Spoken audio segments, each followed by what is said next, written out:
So I've basically stopped paying attention to any kind of news sources, any kind of mainstream media outlets. Basically done with all that, which is strange for me because I've been trying to pay attention to domestic and foreign events since I was about 17 years old. I read newspapers, I watched the television, I listened to the radio, and I usually chose that kind of material before entertainment. But the events of the last, I don't know, I guess about 2 years by this point, have really opened my eyes to our political system today, not just in the United States, but worldwide, in a way that has caused me to realize what those people are really about. And I've said this many times, and I'll say it many times again, but all of our news sources, from the Washington Post to the BBC to NPR, all of them, CNN, doesn't matter which one, Fox, all of them are basically playing on the same team. And to the extent that they appear different, it's you open up, I don't know, what would you say, M&Ms or Lifesavers, and they're different colors in there, and sometimes they may even taste a little bit different, but it's the same damn product, and it has the same goal, and they usually even have the same caloric content. So today, for the first time, I read 3 or 4 different news stories about one issue, and that was immigration. So, as I understand it, what we've got going on today now in Congress is this, and it's been going on for a few months, I gather, is the debate about DACA. Most of the Republicans like mass immigration, and they like non-white immigration, and they like to have a bunch of people in the country who are either illegal or undocumented. Basically, they either prefer the status quo or a legalization of the status quo. They certainly don't want to restrict immigration. Even though this president, who was elected against all odds, was elected on an anti-immigration platform. It's one of his most popular issues. It mobilized the Republican base and white people in a way that no other issue has. So why is it the case that every single Democrat in Congress, basically, and then probably half or more of the Republicans, do not want to reduce immigration? They will. I think the figure that I saw was they want to reduce immigration from 1.1 million people a year to 850,000 people a year. Well, la-di-da, right?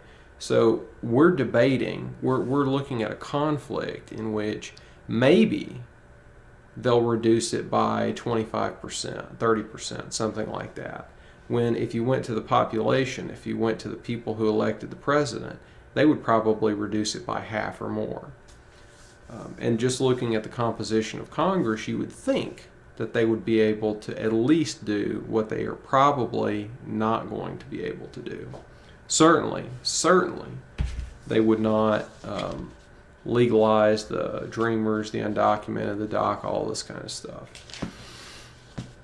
So the last video that I posted on YouTube and on PewTube was about Pareto.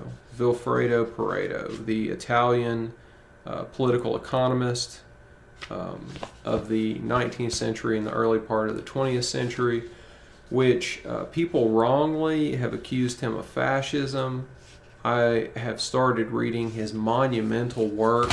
This thing is in 4 volumes. It's like 2,500 pages. I'm reading volume 1 right now, which is his theory of science, what science is and how it should be done and why it's so difficult for people to do science.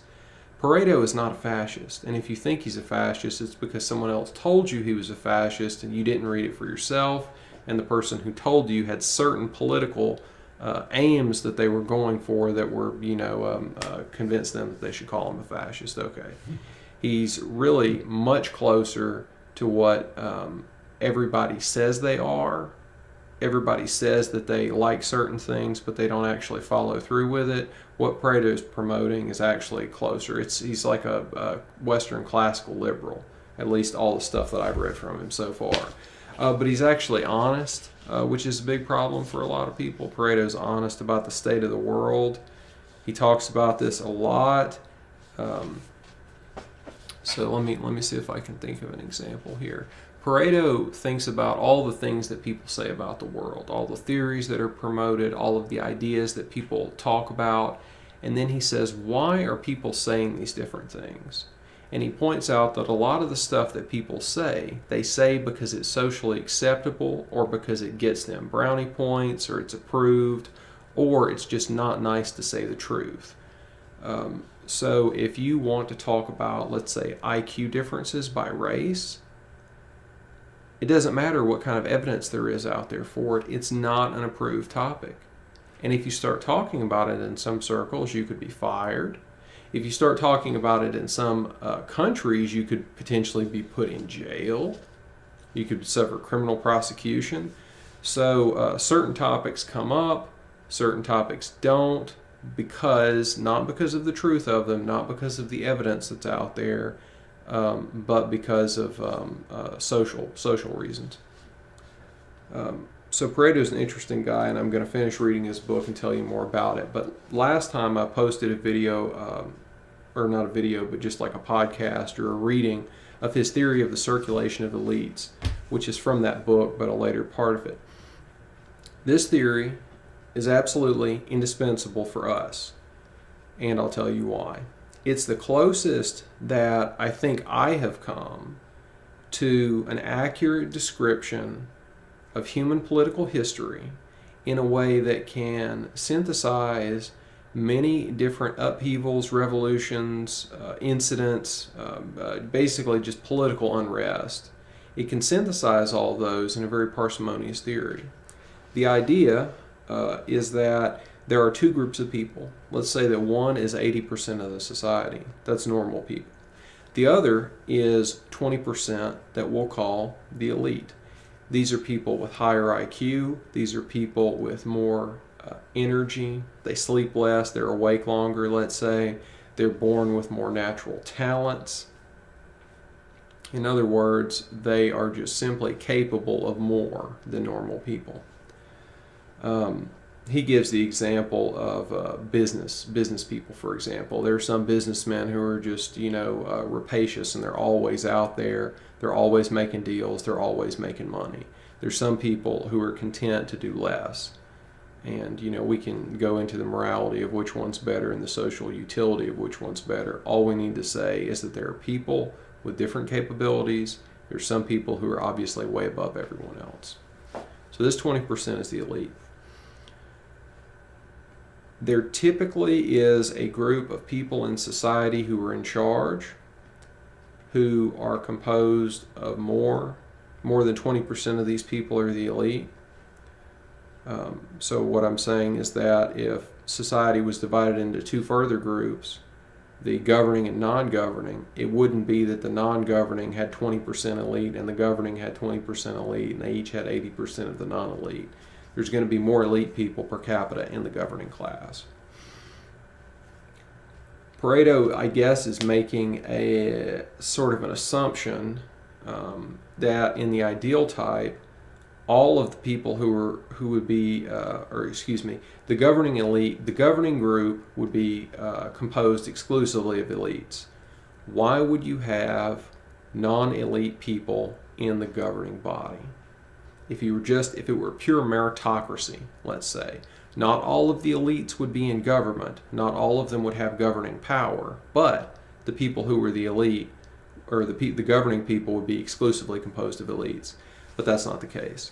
There are a bunch of people in the governing body who do not have skills, are not highly capable, and they're in that group because their father, their mother, their grandparents, their spouse, whoever has gotten them in there.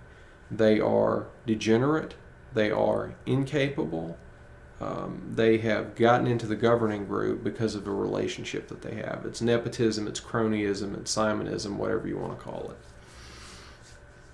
So, the fact that those people are in there, but they don't have the strength, they don't have the internal power, the capabilities to justify their membership in the governing body, means that they've stolen a seat there from someone else. So that elite person is now in the non-governing part of society. But they have the drive, the willpower, the capabilities to want to be a part of the governing group, to make a change in their society. So what we're seeing in all of our social conflicts in which one group on the outside of government, on the outside of power, is trying to get in, is the non-governing elites fighting to try to take power from the governing elite and their cronies. This is a parsimonious explanation of our social conflict. Let's take two examples. The Russian Revolution in 1917, there's a whole bunch of people who are not involved in governing, yet they're elites in terms of their intellectual power, or the amount of money they have, their social prestige, whatever it is. They managed to take over the country. Okay.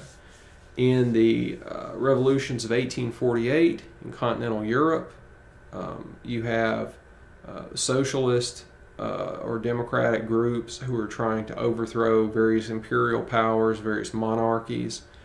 And I would like to bring to your attention one man, I can't remember his name, but he was the leader of about 3,000 armed men in Germany. The revolution that revolution was defeated. So this guy left Germany, managed to save his own skin somehow, crossed the Atlantic to the United States, managed to be successful in the United States, enrolled in the Union Army, and became a successful commander in the U.S. Civil War.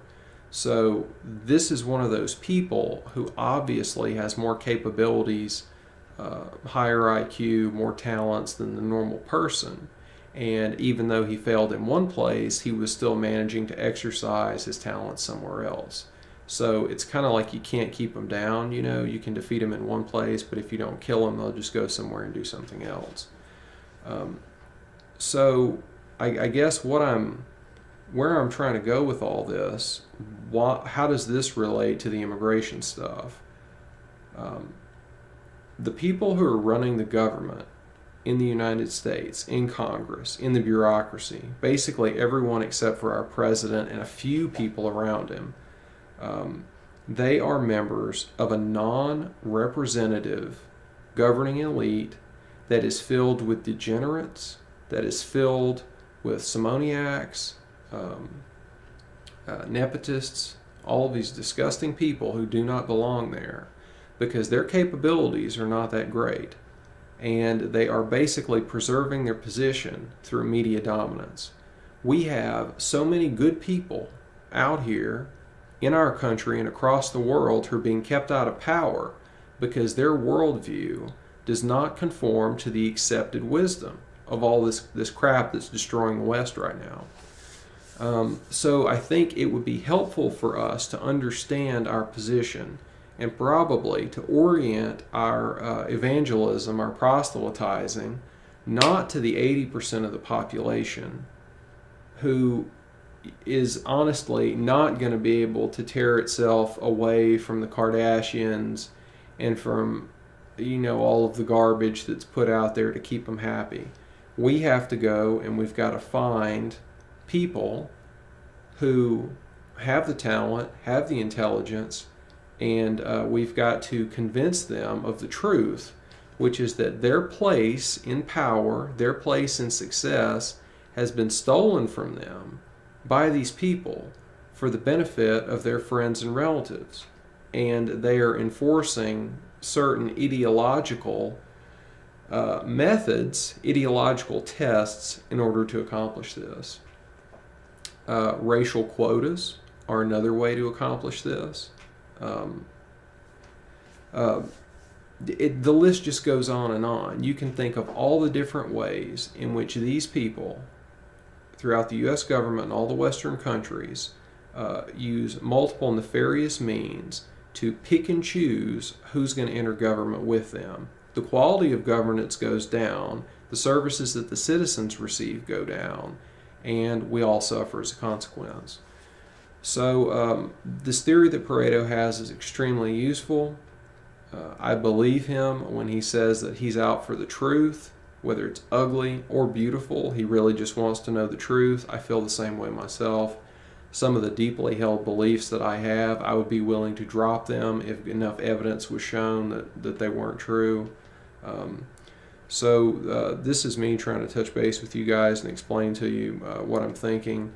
This immigration stuff is just one more way, and basically this is why I can't look at the news all the time. If I did, then I would start having these thoughts constantly, and I would just get extremely depressed. So that's where we're at tonight. No, this was a long one. Thank you for your time.